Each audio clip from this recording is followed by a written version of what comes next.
I want to make the dinner table as big as I can so I can invite as much of my family to the dinner table and take part. And if I'm not eating dinner because there's, too many people, I'm okay with it because my outlet has already been fulfilled.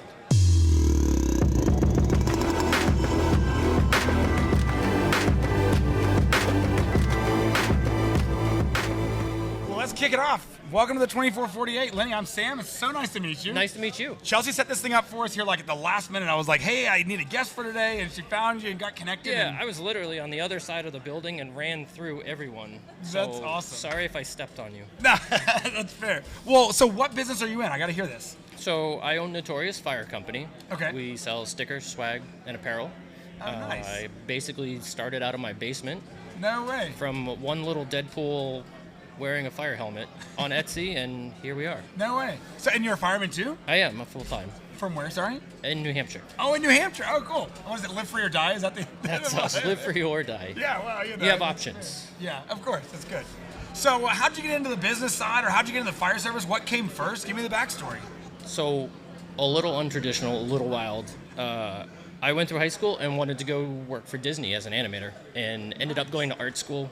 Got a degree in art, like literally fine art, and it was during the recession. It's basically the same as firefighting, right? Exactly the same. Exactly the same. There weren't a whole lot of jobs because we were like kind of in the recession. Yeah. And my brother-in-law hooked me up in a call department, and as soon as I walked in the building, I was like, "This is where I belong." That's awesome. So since then, it's always been trying to get on full-time. Got on full-time. And then the wagon circled, really? And here we are merging my creative side and my love for fire. That's so interesting. In the greatest, biggest show in the world? Yeah, so we're live. For those of you that can't see the video on the podcast, we have some listeners that listen to it just on the radio or whatever. So this is done at FDIC Live here at the show. So we're here in Indianapolis. We're at the biggest show of the year. It's a really exciting place. It's buzzing and it's a lot of fun. It really is, especially on Friday. So yeah. So I want to know. So when you started the fire thing, is it a family thing? Like you got others that wanted to do it, or like why did that start off for you? It isn't. It's just my brother-in-law who kind of pulled me into it. And he's a fireman somewhere too? Yeah, he's a captain in New Hampshire as well. My sister was an ER nurse. She's since moved on to other bigger, better things. So we've had a little bit of that, but otherwise I was just big red trucks. Yeah. Drive fast, take chances. Did you have your art degree before you joined the fire service? Yeah. Really? I did. So I did have probably about a decade of full-time graphic design, full-time illustration. Wow. As a background, so when I brought them together, it was a natural fit. It was easy. Yeah. How was it like going from an art world to the fire academy? I mean, when you started doing that, what was that process like? It was weird because you're doing both at the same time. So in New Hampshire, you need basically your Fire 1, Fire 2, and your EMT certificates before you're even eligible for everything. So taking classes at night and powering through while working full time and interviewing, finally getting on full-time and saying goodbye to graphic design full-time and moving in. But now it's gone the other way. Now I work 60 hours a week doing Notorious Fire Company and 42 at the Firehouse. That's so interesting. Tell me about your interviewing process, like as you were going through that. I mean, I feel like most firefighters in an interview are going to be talking about like, oh, I'm really good at doing 1,000 push-ups or like whatever you do as a firefighter. Right. But was your graphic design experience something that was helpful or was it hurtful or how did that play into it? I think what I ended up kind of narrowing down is that I'm a creative problem solver. And whether it's art or something like that, you're still solving problems along the way, whether the design isn't working out or the composition isn't working out, you're constantly revising. Yeah. And in the fire service, you're constantly reevaluating. And under tight deadlines on the design side. Yeah, or tight deadlines are problems. Like, okay, this building's going to kill this person. Absolutely, tight deadlines there. So I translate it back to the fire service, and I tell all the new guys that come in, I said, we're basically creative problem solvers under intense duress. Very short amount of time to make a lot of decisions. In the art world. Both, yeah. So, deadlines are deadlines, whether it's someone's life or money on the line. So that's a really interesting way of thinking about it, like that the fire service does have deadlines in it. Because you think about I just hang out in the station, whatever, but when you think about the deadline is that life safety element, it's like the deadline is when their heart stops, so you got to hurry. Like, exactly. Get the job done right, Right. So it just worked out, and it was a conversation that we had like we're having now. And creative problem solving is the fire ground. Is plan A is not working? What's plan B? What's plan C, D, E, F, and all? So that's how I've managed to at least get it in my head to sort it out. So. That's interesting. Can you talk to me a little bit about your creative and your art background? Like, what was it that drew you to that side of things, and what sort of creative work and artistic work were you best at or interested in? Yeah, absolutely. So I've been drawing since as long as I can remember. Like yes, with crayons when I was 3 and 4 and things like that, but it just never went away. It was just a creative outlet for me and something that I always wanted to do and did, and got better and better and better. I went to Mississippi State to get a degree in fine art. Did you know that's what you wanted to do, or were you like, Mississippi State wasn't what I thought I wanted to do, but it ended up being a really good experience for me, coming from New Hampshire and at age 17, showing up in Mississippi.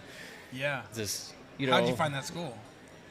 At the time, it was one of the very few schools in the country that had an animation program where the animation lab was like wide open for you to play with, and it didn't have like set hours and anything like that. So I was like, okay. And then financially, art school is super duper expensive. Oh wow. And I was paying my way through, and Mississippi State was at the time, and I don't know if they are now. They were super duper cheap. So we'll try to maximize our money and go to a school there. Yeah, that's cool. Did you know, or did you think about doing art as a business as you were kind of going through school, or what was your kind of end game when you were studying? No idea.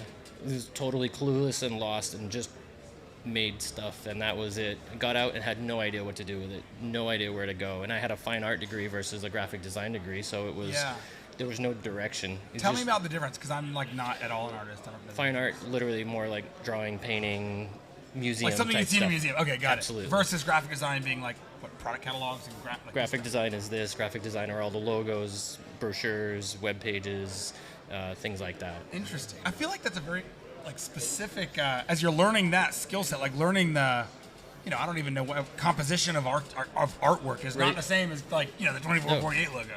The composition is similar in a lot of ways, but art is fine art is entirely different in so many different ways. So that's interesting. So there's always like 2 tracks with it. It's like, do you want fire prevention, or do you want to be operations and on a truck?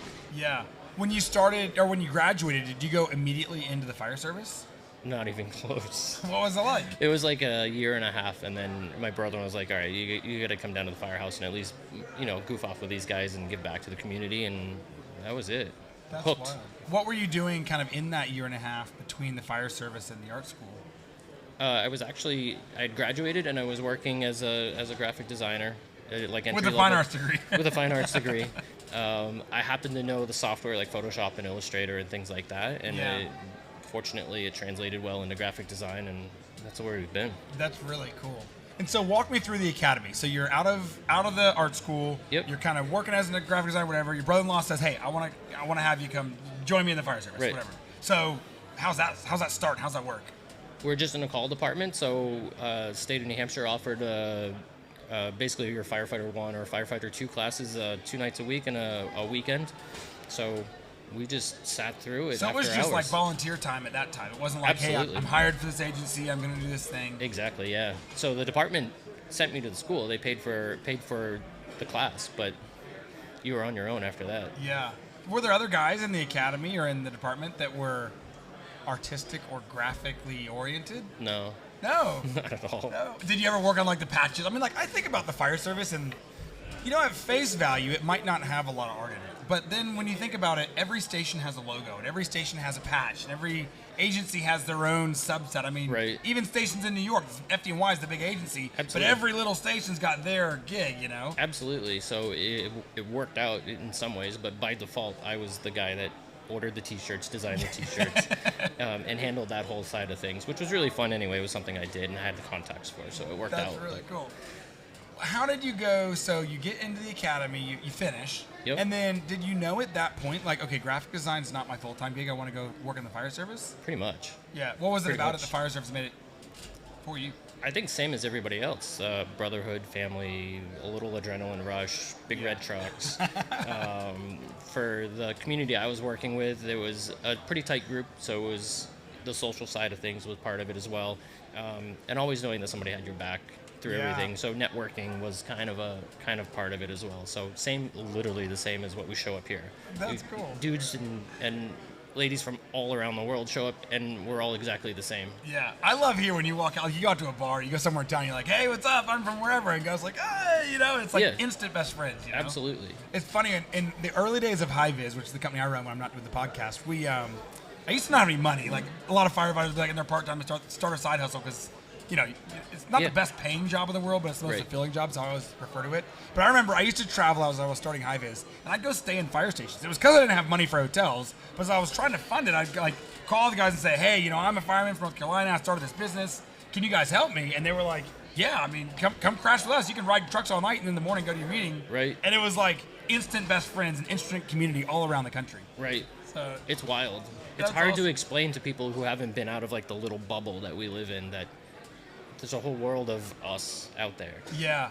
So tell me a little bit about how, as you became a firefighter, how long did you work in the career agency?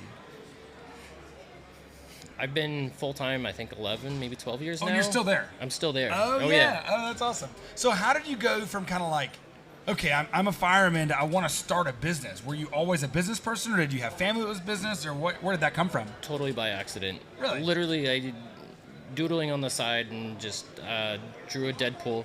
The wife said, "Hey, why don't you just put it on Etsy as a sticker?" And 5 years later, we're making all this other stuff. But it was a little Deadpool that kind of it was one of those things like, "Oh, I get a sale today. That's cool. Oh, I got 2 sales this week. That's cool. Wow. Oh, I wonder what it'd be like if I did $100 in sales a week. I wonder what it'd be like if we did more. What if we did more?" And now it's just, where do we go with it? How far does this go? Did you graduate from the Etsy platform? Is that like a thing you do as you're starting a business? Or is it like, hey, this is a tool that can be used and scalable? Or I know nothing about this space. I think we did it for a long time, and then the whole Danny Would Go thing down in Atlanta, I illustrated a sticker of that, and I just posted it. That. And what is that? So Danny Dwyer, Atlanta Fire, had gone in, and there was a controversy over whether or not he did the right thing or followed SOPs for the city of Atlanta. Saved a lady, grandma in a house, something like that? Something like that. Yeah, I remember. Exactly. Okay, I know the story. I won't dive into it, but yeah, I remember that. So then one. a few months later, he got roasted for it, essentially, I do by the remember department. the story. Yeah, I was like, okay, I got it. And I was like, well, this is a big deal, because, he went in and did the job of a firefighter. Protect property and save lives. Well, let me guess. Save lives. Save lives. I'll take that any day. So there was whatever it was, and it came out in the newspaper or online, and then I was like, well, this kind of stinks. And I made like a little sticker thing, but it wasn't really a sticker thing, and it just became something, and people started asking for it, and it took off in social media. It kind of went viral a little bit. Oh, that's cool. Got in touch with Danny somehow, and we're like, we're gonna make some stickers. Oh, so you guys actually met each other? We haven't met. We talked on the phone, and that's so so essentially, cool. like, the sticker came out, and we made all these stickers, and all the money, I was like, whatever we make, I'm going to donate to whatever Danny wants to donate to. That's cool. And it ended up blowing up. We did thousands and thousands of these things, and I had this is going from like, hey, I'm going to send out 30 stickers a week to all of a sudden, here's 6,000 stickers you got to send out overnight. So that kind of started the ball rolling. How do you manage like that type of explosive growth, or like it's so unexpected, right? Like you're selling a few stickers on Etsy. How do you even print them? Where does that? I mean, there's got to be a I have moment. No idea how all that happened. It was immediately going out and finding a bunch of people online that could get me stickers as fast as possible. So it was like Google like sticker printing, outsource, whatever. Literally that, yeah. Literally that. Otherwise, I was just making like 5 or 6 or 10 stickers at a time with a Cricut and a laminator. No way. Yeah, it was wild. So once that all took off, it was like, all right, now we're in trouble. Then all the stickers come in, and how do I get them all out? So you're buying, hundreds and hundreds of dollars of stamps. Oh yeah, the stamps is the thing, How do you put a postcard and a sticker in an envelope, lick it and stamp it and 6,000 times? I mean, that's a lot. Right. So again, the Brotherhood, right? I called the guys at the station. Hey, I showed up to the station, and we laid out all the tables, and all the boys came out, and we were like stickers, and that's awesome. 3 hours we sent out all these things, and I feel like that's cool too, because it's like it's firefighters supporting a firefighter that whatever. I know there's a lot of controversy around. Right. Maybe got a raw deal, maybe didn't, but I feel like the firefighting community to support that guy. That's pretty cool, Absolutely. So everybody's on board with it. Yeah, everyone at the station's probably like, oh yeah, let's do it. So now all the guys that I brought with me, they're all in the fire service or EMS, and they're all the guys that I worked with, and I trust and we trust, and they're over there now killing it.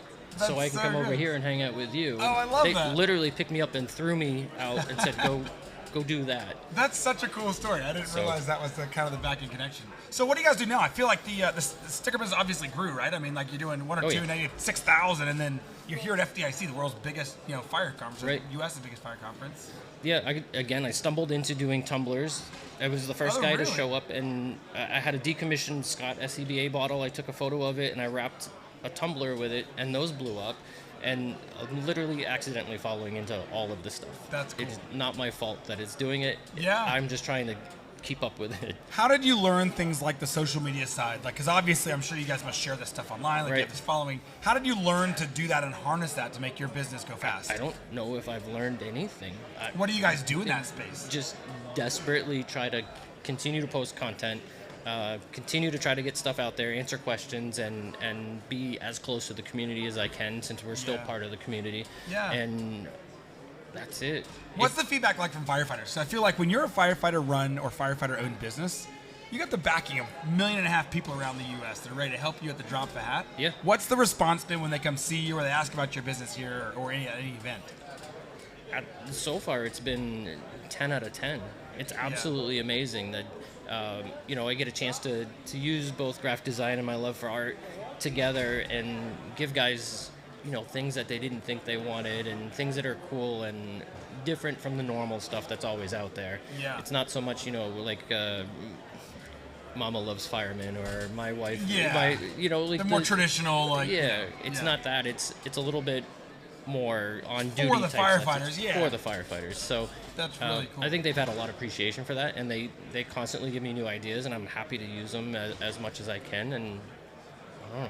That's cool. I literally don't know. This is all. It's like we got this train moving, and I don't know how to slow it down, and it just goes faster and faster and faster, and it's like try not to fall off. That's fun. I was talking to a guy earlier that came by the booth, and he was like, "Hey, I love the 2440. I've been watching it," and I was like, the guy doesn't know me from High-Vis. The guy knows me from the podcast. He's like, I started a business, and I struggled with some stuff, and I think they do upfitting, and they heard we had a guy named Larry on, and really cool story. And Larry was talking about, I can't remember what the story was, but anyway, he came by and told me about it. And the guy was like, it was just nice to know that someone else had the same problem. And like when someone hears the same problem over and over again, then he's like, I'm not the only one there. And so it was like, gave him kind of energy to keep pushing forward. Right. And I hope that messages like this, I hear your story, it's like, dude, I don't know where I'm going. It's like the thing's growing on its own. It's nice to be able to explore that and extrapolate that and kind of just pick it apart a bit. Yeah, and that's the beauty of like your podcast. That's where I'm trying to learn from that. I'm like, who made the same mistake, or who found the answers, or am I losing sleep over something stupid? And it turns out like, no, we're all trying to do the same thing, have the same problems, stress over the same stresses. What are some of those things that you have been maybe not concerned about? They're like, what are some of the stressors that you weren't expecting as you were going from a couple of stickers on Etsy to like an actual business that's at FDIC? Like, what was hard? Moving out of the house is hard. Paying rent is tricky. So you guys are now in a proper, like, it's a business with business space. Yeah, we have a dedicated space. My wife literally told me to move everything out. The only thing I have at home now is a bed and a place to put my clothes. That's awesome. My sandbox is at the shop. We basically design, print, produce almost everything in-house, and we ship it all out. So you have the machines and everything? We have all the machines and everything. Oh, wow. Printers, cutters, you name it. What was it like buying your first piece of equipment? Not too bad, because it was just a Cricut and an inkjet printer. Yeah. But then the next one was, scale it up so we can do stickers a little faster. And then not recently, like a year and a half ago, we got a UV printer, and those things cost literally as much as a brand new car. So yeah, that's real money then. We lost some sleep over that one. I bet. So how do you know, like, when is it time to move out of the house? What was the motivator for you that was like, all right, I got to do this? The wife. Funny, mine's the same way. She said, no more soldering in the kitchen. Threw me out. It's all right, fine. It was just too much stuff to have to carry in the house, and we have a little 6-year-old named Sebastian, and he's like became the king of my space, and it was fine. I loved having him there. It was like so cool to have him running around and be part of it, and I get to hang out with him. But then he's a curious fellow. Yeah, and you probably got like any kid and that's knives and stuff around. Yeah, so I don't want him to get into things that he shouldn't get into, because it's not his fault, and I don't want him to get hurt because it wouldn't be his fault. It would be my fault. So let's move all this out and give him his space, and I'll have my space somewhere else. That's interesting. How did you wrestle with the struggle of that transition? Like, what was the first space search like? And walk me through that process of the business growing up. No idea. Literally, Google it. Google New Hampshire warehouse space, Yeah. and then try to figure it out. Look at a couple places, get scared, stop looking for 6 months, then go looking again, and being like, we just can't do it. Yeah. Just can't do it. So, Did you bounce it off of folks at the station, or who were your, not just mentors, but like who were your sounding boards that you brought your struggles to? So my captain at the time is the owner of Rekindled Lids. Oh, nice. So we got to sit at the table at the Firehouse, and we were constantly bouncing things back and forth. And I was like, man, that little room in the basement is just not enough anymore. And he's like, well, you gotta get space, get more space. I'm like, I'm sell stickers. You know how many stickers you gotta sell? Like a little $4 stickers you gotta sell to pay rent on a 1,000, 2,000 square foot. Yeah, that's true. It's like a coffee shop problem. Coffee's only $5. How many coffees do you have to sell to meet whatever? Well, we gotta sell sandwiches too. Yeah. We gotta sell this too. So is that kind of why you started adding other stuff and diversifying your portfolio? A little bit, and I didn't want to be a one-trick pony, because Yeah. what happens if everybody has a Deadpool sticker? Yeah. Well, nobody wants any more Deadpool stickers. Yeah. So, diversify, do some more stuff, constantly challenge myself to do something new, design something new, and pay rent, and pay for a printer, and pay for people, and Yeah. So tell me about your employees now. so right now over in the back I have Ken, who's my right-hand man. He, good and bad, with me, not him. He sticks by my side and literally works his butt off. He's over That's there awesome. working his butt off now. I trust him with everything. That's We have Andrew, who taught me to love EMS and challenged me to be good at EMS. Really? So he's a fireman or a medic somewhere? And He's a paramedic, and we were new together and caused trouble, and trust him with everything. And he joined us this year, which is No, awesome. that's He's over cool. there killing it now. That's awesome. We had a new person join our department, Amelia, who is brand new at all of this. She's bright-eyed, bushy-tailed, and all the things like you want in a new person. Yeah. And initially I didn't want her to go because she was like new and probation, whatever. And so I went through my list. One of my really good friends, Nate, him and his wife just had a baby last week. Congrats, Nate. That's awesome. So he was off the list for FDIC this Oh, year yeah. because of the baby. So I was like, Amelia, do you want to go? And she was like, oh, Yeah, let's go. good. That's awesome. So do they work full time for you? They come in and help at big events and then have normal jobs too, or normal job? What is a normal job? They're all full-time firefighters or full-time paramedics. So No way. Oh, that's awesome. so So they got everybody time in the there- 48 to do stuff like this. Absolutely. So they join us and are dragged them out here. And back at home, I have Ashley, who works in the shop sometimes too. So like and she's a full-time paramedic. So we have lots Oh, of that's lots of people in the family. How hanging did you out. think about, like, when you hire your first employee, and even if hire's a big word, it could be a contractor, it could It be a is, buddy, yeah. but like, when you hire somebody, how do you know it was time? I mean, I feel like that's a hard decision to say, like, okay, I can't do this myself. If I don't go to bed before midnight and I have to get up at 6 and we just still don't get everything done, that it was time, and I didn't know how to do it, and I still don't know how to do it. Ken makes it easy, and the rest of them make it easy, but some days we're super duper busy. Obviously, like Christmas, like from October to the end of January. Oh, is there a It's just cycle? busy at Christmas time, and then there's like a little lull, but we're prepping for this show, so it's busy doing that, and summertime slow, but whatever. So there's ups and downs, but I don't know. They're super flexible because they're awesome people, and they believe in what we do, and they believe in the brand, and they like the product. So if I say, hey, I need you for 20 hours this week, they're there. If I need you for 0 hours, there's no moaning and groaning. They're like, cool, I'm gonna go on vacation for a day. Yeah, that's really interesting. So as you guys, are like growing this business, and you're thinking about, like, you're still a fireman. Yep. What's the conversation like at the station about, like, does business come up, or is it a thing that's like, nah, we do business on our off time, station time? I try to keep them separate. Yeah. Usually like sometime after 8 p.m. when everybody's doing their own thing, then I'll go in my room and I'll start banging out like emails and all that other stuff on the side. Yeah. But otherwise, like, I try to keep it entirely separate. Yeah. I remember when I was running EMS. It's before not I started easy. high It's vis. definitely not easy. Well, that was the thing. It's like I need to talk to the guy. The guys are business. They got landscaping company or whatever. And so we'd always talk shop. But then, the deal with our chief was they would always say, listen, when that gong goes off, you better damn well be in that Right. truck in 30 seconds or I'm going to have you. I'm like, all right. So we'd go out. I mean, it was like, but as long as station duties are done, like, do whatever you want while you're here. Right. Station duties are done. You're trained and you're on duty. As long as you respond on time, I don't care what you do. So Right. that was nice, and it let us kind of have fun, not fun conversation, but we talk, like you Right. got to lean on your brothers in the station to learn kind of from them and their experiences. And Absolutely. I think the one thing about being full-time, and this is the challenge, and I think it came up in a couple other podcasts where people were like, you asked the question, when did you know it was time to leave the fire service and do your business full-time? And it's a tough question because there are a lot of guys who are still doing both and have a huge business or lots of things. Yeah. I don't know when that line is, but I can tell you that I put more time in the business than I do at the firehouse. Yeah. And that you battle with the days. So if I'm on duty like on a Friday, orders don't go out on Friday and probably don't go out on Saturday because I'm coming off duty. And then there's Sunday, so now you have a 3-day lull in getting orders out. Do you have to tell people, like, hey, sorry, listen, I'm on shift, that sort of thing?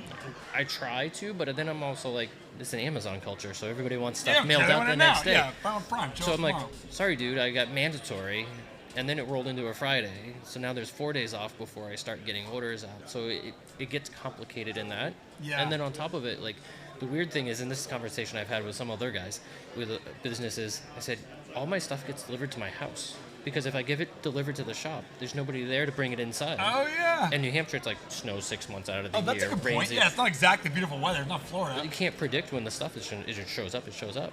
Oh, even that's the funny. Amazon deliveries, right? So then we would just sit outside. So what do you do?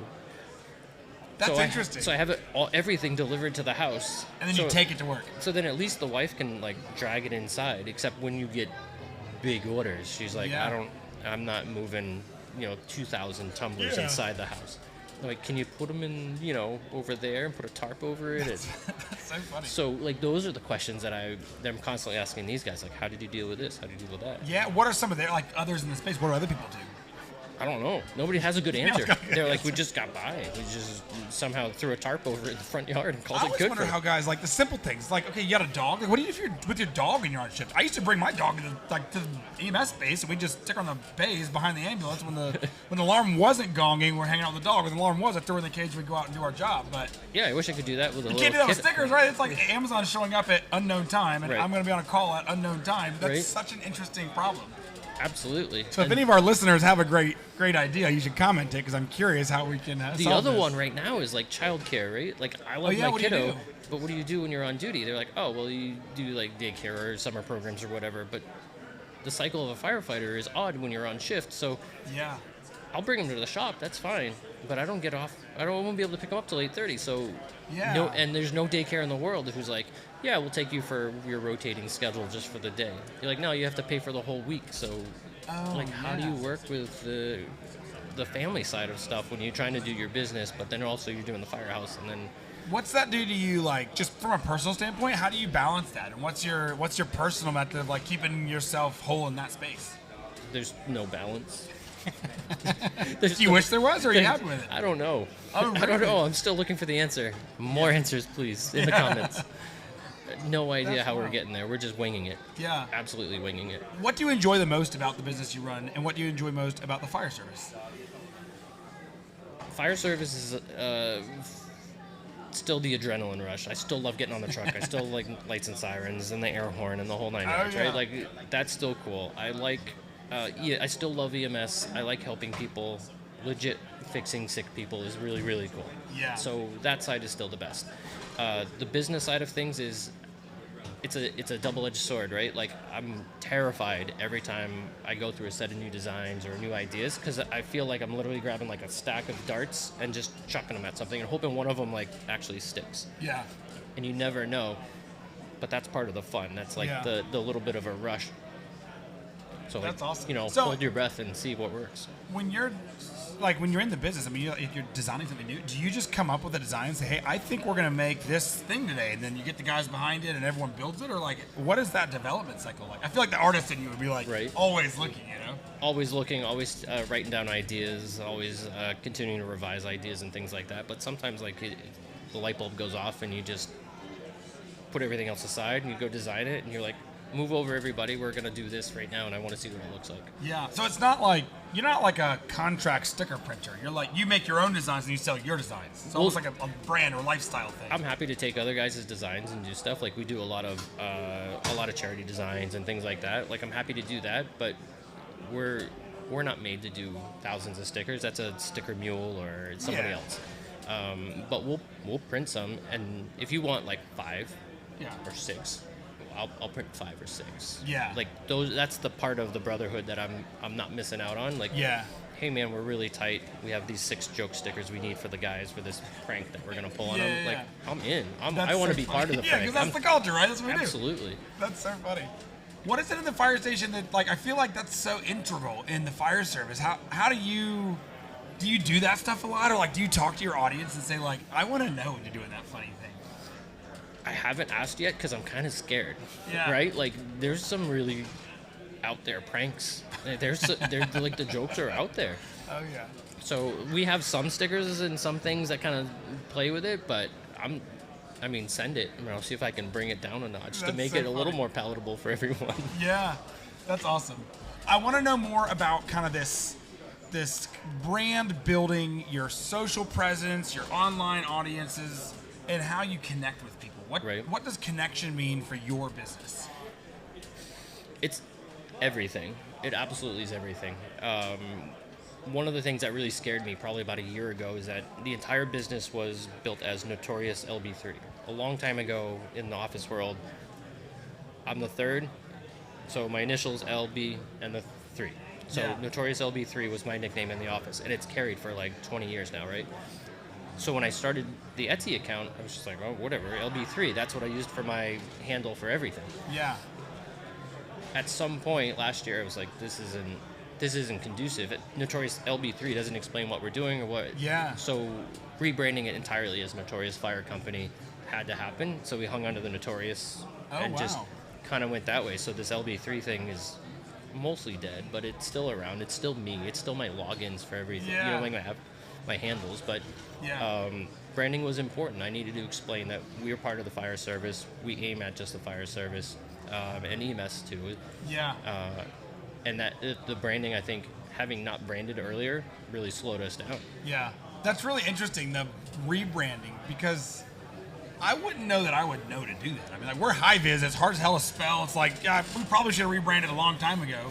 But it almost must take some foresight to say, this is my name, and I'm going to change it because it's better for our audience or for our community or whatever. Well, it's what makes it complicated in the social media space, because you've been doing this whole thing about you and what you do and art and all these other things. So it's been your personal journey, and now all of a sudden you're flipping the switch and taking this 5,000, 10,000, however many thousands of people on this other journey. Yeah. So the content changes because it's not about me anymore. It's now about it's about the designs and the customers and the business and what we're doing and what we're not doing and FDIC and things like that. So it's not a personal experience. So that's tricky. Yeah. Because social media is me. Yeah. That's pretty cool. Like, when I think about that change, I'm just curious, where did you get the gumption or the idea? Like, did you have to bounce this off the guys for months, or like, when did you begin wrestling with it, and how did you come to terms with it? Years. And then what was the switch pull like? It was years. I knew it had to happen, but I didn't know when to do it. Was too scared to flip the switch. And then, because I'm a designer, I have an ego big enough to say, I'm not going to have somebody else design my logo. It's got to be mine. Yeah, did you? Or did you have someone else? No, I had somebody else design No my way. logo. And that was like, jump off the cliff and hope for the best. No, how did you find that person? Fiverr. No way! That is so funny. We just redid ours on Fiverr, and like our whole team was like, "You had a Fiverr person do your logo?" And I'm like, "Listen, this is not Sam anymore. This is a real thing." Right. It's like, No, I knew exactly what I wanted. I knew exactly how it was all going to go together, but I wanted him to do a little bit of his own thing, and I said, Yeah. And how can you go wrong for like $15? that's the thing. It's funny, like I'm that's so ashamed. one of the things that's so important is being able to leverage others to do stuff. And so if you have like Fiverr as a platform, or whether it's people per hour or it's one of the million job sites, Right. Those things are so powerful. I talk about firefighters that might listen to our platform. They need to know those things exist, because like if they're going to jump on and do that, Yeah. Hey, I'm starting a business. Oh, I don't have help. Oh, I can't hire someone yet.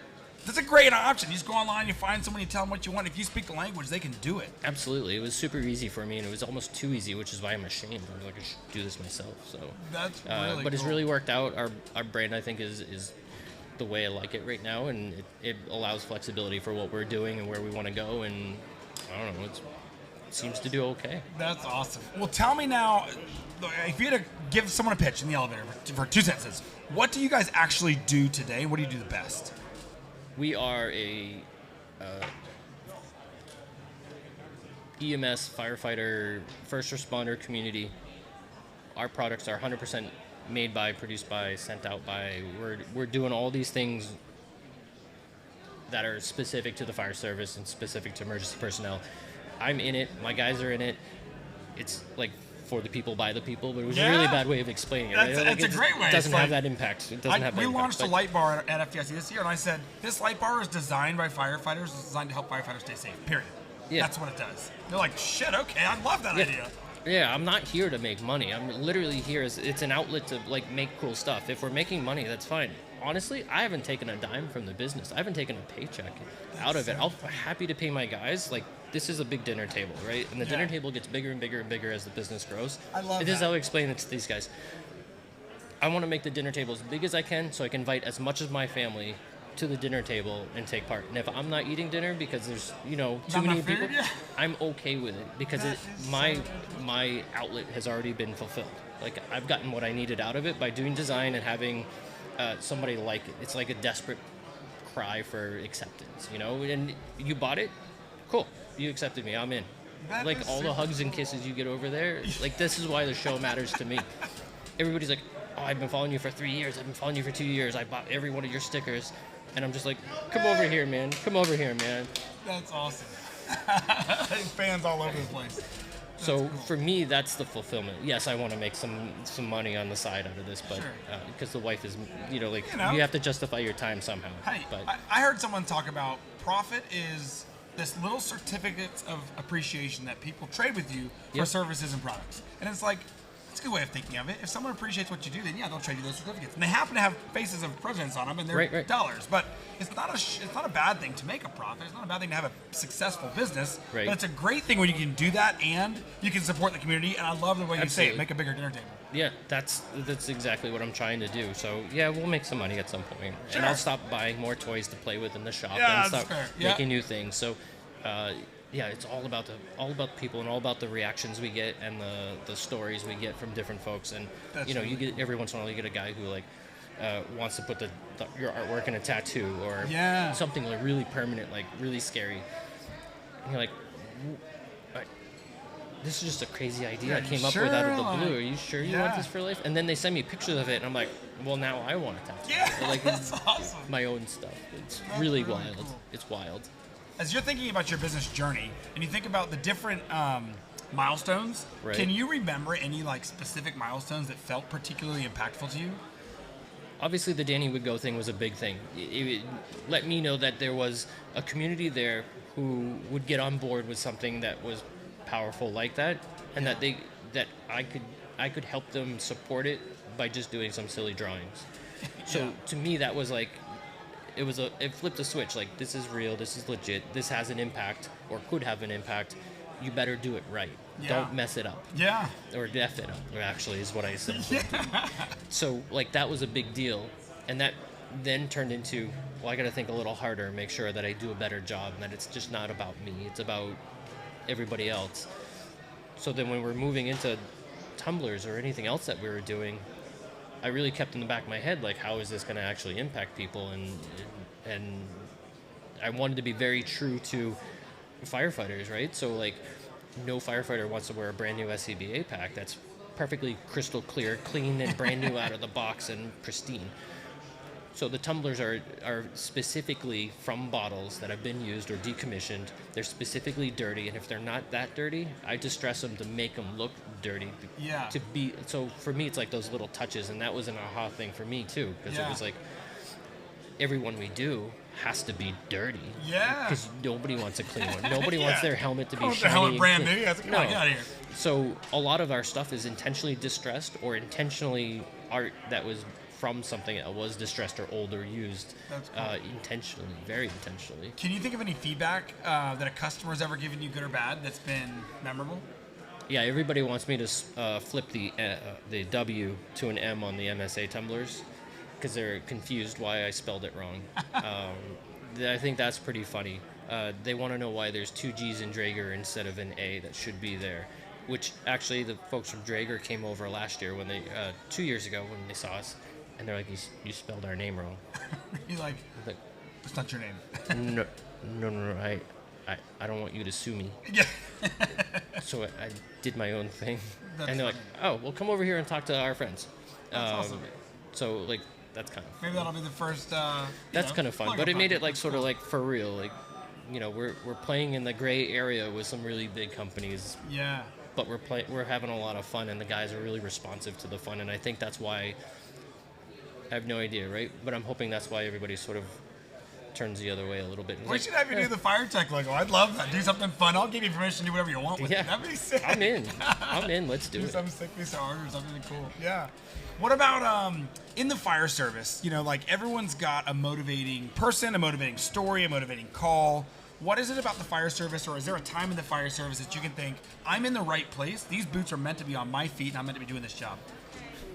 I think I ended up becoming a pump operator, and I really enjoyed, it's not just what I enjoyed, but I think I really got, this is like ego, right? Like I'm probably horrible. And there's guys out here that are 100 times better than I am. But I really enjoyed being on the pump panel when I first do fire. Oh, yeah. Because nobody does anything without you, right? They're all waiting on you. All eyes are on you. No water, no hose, no nothing. So you got to be good at your job. You have to be good at your job. And I took it really serious, and I'm like, I want to be really good at this and then orchestrate it and try to get all your pressures just right and not blow off too much water and not lose all your pressure, blah, blah, blah, blah. Yeah. So I thought I was really good at it. I really, really enjoyed it. And I was like, you know, at a couple of fires, really comfortable doing that. And I'm like, all right, I didn't mess it up. This is what I'm supposed to do. That's cool. They worked out really well. If I asked your best friend to tell me about what you do, what would they tell me? Oh, God. I don't know. We could go get him and ask. He just yelled at us on the way by. I have no idea. I'm really passionate. I'm really intense, which makes this really hard because my passion intensity is playing in the sandbox and making things. And this is part of it, like me learning and growing and talking about the business and trying to share it with people and share the story because it's a unique story. Yeah. But just be really passionate and really caring about what we do and how things go out. One of our guys, Ken, I'm always on him. I'm like, hey, Ken, there's like 3 folds in the tape. Can we make it like 1 fold? Because on the other side, I want it to look really, really nice. And he's like, why do we have to put the sticker here? I'm like, well, because I really thought about putting the sticker here, Ken, and I'd really like you to put the sticker there. Because in my head, because I'd have all the design stuff, I'm like, it needs to be this way. So it's like really, really intense, really, really passionate. I lose sleep over every little thing because I want it to be perfect for the person on the other side when they get the package, when they unwrap it, when they get the sticker and see the sticker and quality and all those other things, right? Yeah. So if I fail in any of those aspects, like there's 4 folds in there on the tape on the package of does it really matter? No. Yeah. No. But that's the side of you that, you want to see it right. But I want it, and it's right? Yeah. Like, who's going to put the tape on a box perfectly when they wrap it? Like, Yeah. Nobody's going to put clear packaging tape right on it. And I'm like, it's got to be perfect, Ken. It's got to be perfect. That's interesting. What's he think of it? He believes so much in me and the business, he tries to do it as best he can every time. And sometimes he keeps me in check and like, dude, there's 1.5 folds in the tape. It's good, right? It's That's going awesome. out the door. Like, there's this concept of being finished, not perfect, and sometimes finished is better than perfect because there's no perfect. It is funny. Like, the best tool in the world sitting on the shelf is sitting on the shelf. And if you Right. never get the tool done, you just sometimes got to ship it. And, like, I'll tell you a story. In 2014, the FireTech catalog had our website on the front, had our name on it, high-vis LEDs, and it was spelled incorrectly. I printed 10,000 of these catalogs here at FDIC, and I handed out as many as I could.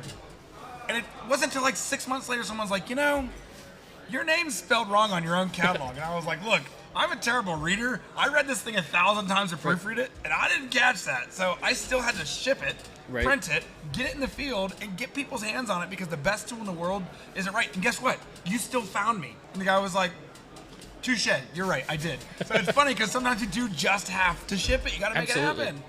Except I'd be the guy with a Sharpie like crossing it out and then writing it in like, hey, I know it's messed up. And So I'm we printed correcting a it. sticker on like 2,000 catalog, like put a correction in Yeah. front of the catalog. There's like the only way to make you sleep a little bit that night. Like I Yeah. at least tried. Oh, I did yeah. the best we could. That's funny. So what's the hardest comment you've ever had to read on your social media channels? Can you think of one specifically that was like, man, I'll punch that guy in the face or I want to give that guy a hug? Actually, it was last year. It wasn't even a comment online. Online, everybody's been awesome for the most part. Like, I have very few complaints. Last year, I met a woman who was offended by the pinup stickers we do. So I have a bunch of pinups painted by Gil Elvern from like back in the 40s, and the copyright all expired. And I was like, all right. And then we put fire helmets and boots and dolled them up to be firefighters. That's awesome. And she was offended by it. She thought we were sexualizing females and blah blah blah. And I was like, I guess you could look at it that angle. Oh, but with your fine art background, that's got to be a very interesting thought process. So then I was like, okay, so you're not wrong. You're entitled. Your perception is reality. But I did my homework. I took the first 3 designs and I gave them to all my friends who are female in the fire service, in EMS, and I said, are you offended? Or what are your feelings towards this? And every single one, 20 of 20 said, powerful, empowered, beautiful, sexy, all the exuding confidence, Yeah, in control, in charge, like all those like powerful, cool like words. And I was like, are there any negatives to it? And they're like, there aren't, because it's not porn. Yeah, of They're course. not trying to do that. They're trying to just own the room, and they are. Like, That's so interesting. so I explained this to her, and I said, I did my homework. This wasn't on a whim. This isn't because I like sexy girls, which I do, for the record. But so that was difficult for me because I couldn't, my homework and my work and the thought process Yeah. didn't translate to convincing her to come back our way a little. Yeah, like, hey, here's my thoughts, or here's how I got through this. Yeah, like it's not necessarily my thoughts. It would be like I did all these things, and I go to Chelsea, and Chelsea, hey, are yay, nay, do you love them, hate them? Yeah. Should we not do this? Because I was willing to not touch it. I was willing to not do it. And they were like, no, you should do it. It's very cool. I want all of them. What's the I feel like it's actually such an interesting topic. What's the purpose of art? And I feel like if with your training and your thought process and that story, why do people what is art? What's the whole thing around this? Like, To tell a story. It's a visual way to tell a story. And the story of the pinups for me is strong, powerful women that men aren't degrading in any way, right? Like they're just using whatever. If you're jacked and you have all these big muscles, yeah, you're gonna pick up big stuff. that's an interesting point. And the fire service is full of, like, I'm sure there's logos all over the place. These dudes with huge arms. Yeah, not pictures of me, but pictures of you. So, yeah, right. Yeah, with a big belly in the middle, I'm sure that would go over very well. so I don't know. Like, it just That's worked so out. It just interesting. worked out That's to be cool. like that. And a lot of our customers for the pinup girls are women, and the husbands are buying them for their wives, Interesting. and they're in love with them. They're like, you should do T-shirts. You should do this. You should do that. And, I'm gonna try. That's cool. Have you ever received a compliment that was that stuck with you? Yes. The guys who do the tattoos indirectly is such an incredible compliment. Like something that crazy in my head could be on you forever and ever and ever. Like, to me, there's no bigger compliment than that, right? How often does that happen? I feel like the guys, there's more than one. There's like half a dozen right now. No way. Are you serious? The big giant zombie that's sitting on the back of our display, one of our fans, he literally did it from his knee to his ankle, like that large. Oh, wow. And it took like 5 sessions, and he sent me pictures through every session. No way. It's absolutely wild. It's bonkers that he would sit through that much, spend that much money, and go through that much pain for a zombie firefighter. Did you design it? I did, yeah. That is so cool. I feel like that's a really neat kind of part of the story. Absolutely wild. So those types of things are obviously compliments, but there are a lot of other folks who are just they get to be the star at their firehouse because they got the cool sticker first, or they got the tumbler first, or something like that. So for those guys, they're like, hey man, thanks for doing it, thanks for getting them out so fast. Like, all the brothers love it. We got a good laugh out of this, or we did something like that. Like, to me, for them to spend 10 seconds or 10 minutes talking about our stuff and how excited they are about it Yeah. is pretty cool, considering some of the BS that everybody goes through. Like, the Firehouse is full of politics, Oh, really? full of drama. It's like, I was... No, your Firehouse has it too. I'm not the only one. Oh, yeah, it's like a sorority house. It's horrible. Nothing against... I don't want to piss off the sorority girls. That's fair. There's a lot of drama in the Firehouse. There is, There are indeed. a lot of politics in the fire service. Yep. And the stickers are a small break away from all of that. That's awesome. Well, man, I've really enjoyed having you out here. Thank you so much for being on the 2448. It's been a Yeah, great I appreciate it. conversation. Yeah, I wish you the best. Absolutely. Thank you. Yeah, for sure. We are online, notoriousfire.com. And we're on Etsy if you cruise through Etsy and you want to do it that way. But everything's on notoriousfire.com. Sick. Hey guys, thanks for listening. I hope you enjoyed it and learned something. If you want to be on the show or you know someone who should, head over to the2448.com and submit your business. Don't forget to follow and subscribe and give us a 5-star rating. If you thought it was 4 stars, still give us 5 stars or I will find you. See you next time. Later.